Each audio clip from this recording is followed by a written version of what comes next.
Hi friends, சிறுகடி காசு lovers. இன்றைக்கான episode பார்க்கலாமா? சீதா வந்து அவங்க லவருக்கு ஃபோன் பண்ணி இந்த மாதிரி வர சொல்லிவிட்டு என்கிட்ட நான் அக்கா சொல்லியிருக்கல, எங்கள் அக்காவுக்கு வந்து ஒரு 2.5 லட்ச ரூபா வேணும், ஒரு ஆர்டர் வந்து கிடச்சிருக்கு, அவங்களுக்கு டெபாசிட்டை முன்னாடி வந்து கொடுக்கணும் டெக்கரேஷனுக்கு. என்கிட்ட இந்த இப்போ 1,40,000 இருக்குது, அத்தைக்கிட்ட அக்காக்கிட்ட ஒரு 10,000 இருக்குது, எனக்கு 1 லட்ச ரூபா ரெடி பண்ணி தரீங்களா அப்படின்னு சொல்லிட்டு கேட்குறாங்க. யாராவது வட்டிக்கிட்டு விடுறவங்க உங்களுக்கு தெரிஞ்சவங்களா இருந்தால் சொல்லுங்கள் அப்படின்ட்டு. எனக்கு யாரும் இந்த மாதிரி தெரியாது சீதா, இது வரைக்கும் நாங்கள் அது மாதிரி வாங்கினதும் இல்லை. நான் வேணால் என்கிட்ட இருக்க 1 லட்ச ரூபா தானே நான் தரேன், நான் உங்களுக்கு எப்போ முடியுமோ இங்கே தாங்க அப்படின்னு சொல்கிறாங்க. இல்லை எனக்கு அந்த மாதிரிலாம் வேண்டாம், நீங்கள் வேறு யார்கிட்ட ரெடி பண்ணி தாங்க. அப்படிலாம் இல்லை சீதா, என்னையும் உங்கள் குடும்ப ஆள் தானே பாருங்கள், நான் அப்படி தானே பார்க்குறேன், நீயும் அப்படியே பாரு அப்படின்னு சொல்லிட்டு அவங்க கொடுக்குறாங்க காசு ரெடி பண்ணி. அப்புறம் மீனா காஃபி எடுத்துகிட்டு வந்து முத்துக்கு தராங்க. அப்புறம் ஸ்ருதி ரவி வராங்க, ஸ்ருதிக்கு ரவிக்கு ஊற்றி தராங்க. எனக்கு ஊற்ற அப்படின்னு சொல்கிறாங்க. நீங்கள் தான் தானவே எல்லாமே ஊற்றி குடிக்கிறீங்களா, ஏன் காஃபி உங்களுக்கு ஊற்ற தெரியாதா அப்படின்னு சொல்கிறாங்க.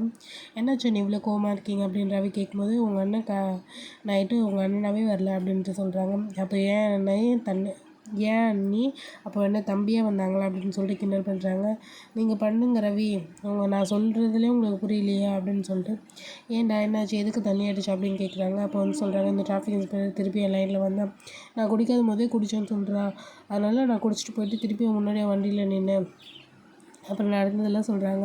அப்புறம் ஸ்ருதி சொல்கிறாங்க, அவங்களோட வேலையே டிராஃபிக் இன்ஸ்பெக்டரோட செக் பண்ணுறது தான் அவங்க வேலை, அவங்க டியூட்டி தான் அவங்க பார்த்துருக்காங்க, நீங்கள் ஏன் இவ்வளோ டென்ஷன் ஆகுறீங்க, நீங்கள் குடிச்சிருக்கீங்களா இல்லையான்னு பார்த்தோன்னே எப்படி தெரியும், ஊதுனா தானே தெரியும் அப்படின்ட்டு சொல்கிறாங்க.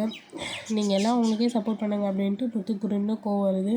அப்போ வந்து சீதா வந்து மீனாக்கு ஃபோன் பண்ணுற மாதிரி, காசு கிடச்சிருச்சு அக்கா, நீ வந்து வாங்கிக்கோ அப்படின்னு சொல்லிட்டு ஃபோன் பண்ணி கூப்பிடுறாங்க. அப்போ வந்து ரவி ஸ்ருதி நான் போயிட்டு வரேன் அப்படின்னு சொல்லிட்டு கிளம்பி போகிறாங்க. பாரு என்கிட்ட சொல்லாமலே போகிறான், அன்னி கோவத்தில் இருக்காங்க, கோவம் தனிஞ்சோடனே பேசுவாங்க அப்படின்னு சொல்லிட்டு ரவி சொல்லிடுறாங்க.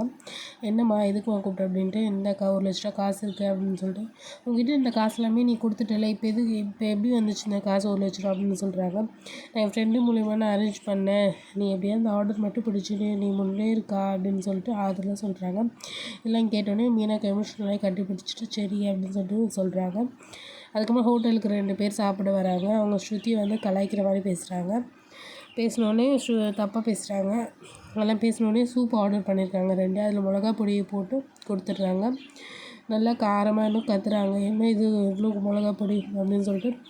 அப்புறம் நீட்டவங்க வந்தோடனே, என்ன ஹோட்டல் நடத்துகிறீங்க, இவ்வளோ மிளகா பொடி போட்டு தந்திருக்காங்க அப்படின்னு சொல்லிட்டு, என்ன ரவி நீங்கள் ஏன் இந்த மாதிரிலாம் பண்ணுறீங்க, நான் பண்ணல, நான் மிளகாவே போட மாட்டேன் சூப்பில் அப்படின்னு சொல்லிட்டு சொன்னோடனே, நான் தான் போட்டேன் அப்படின்னு சொல்லிட்டு ஸ்ருதி சொல்கிறாங்க. அவங்க என்னை மிஸ்பிஹேவ் பண்ணாங்க என்கிட்ட, அதனால தான் அப்படின்னு நான் ஃப்ரெண்ட்லியாக தான் நான் பேசினேன் அப்படின்னு சொல்லிட்டு அவங்க போய் சொல்கிறாங்க. இருங்க உங்கள் ஹோட்டலில் என்ன பண்ணுற பாருங்க அப்படின்னு சொல்லிட்டு போகிறாங்க 2 பேரும். என்ன ஸ்ருதி இந்த மாதிரிலாம் பண்ணுறீங்க, ஹோட்டலுக்கு நல்ல பேர் வாங்கிட்டாங்க அப்படின்னு சொல்லிட்டு, நான் எந்த தப்பும் பண்ணல, அவங்க தான் பண்ணாங்க எல்லாமே அப்படின்னு சொல்லிட்டு ஸ்ருதி சொல்லிடுறாங்க. ரவி வந்து ஸ்ருதிக்காக நான் சாரி கேட்குறேன் அப்படின்னு சொல்லிட்டு சொல்கிறாங்க.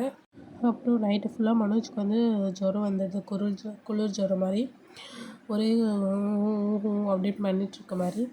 அப்புறம் என்னாச்சு ஒரே சவுண்டாக இருக்குது அப்படி ரோகிணி ஏஞ்சி லைட் போட்டு பார்த்தாலும் ஜுரம் அடிக்குது. டேப்லெட்டில் எடுத்து வந்து கொடுத்து தண்ணி வந்து அந்த சுடு தண்ணி வச்சு டவலில் நெத்தியில் வச்சு பண்ணுறாங்க.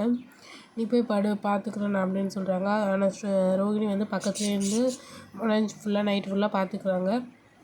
இதுதான் இன்றைக்கான எபிசோட். நம்மளோட சேனலை சப்ஸ்கிரைப் பண்ணிக்கோங்க, அப்போ தான் நாளைக்கான வீடியோ உங்களுக்கு வரும். தேங்க்யூ, பாய்.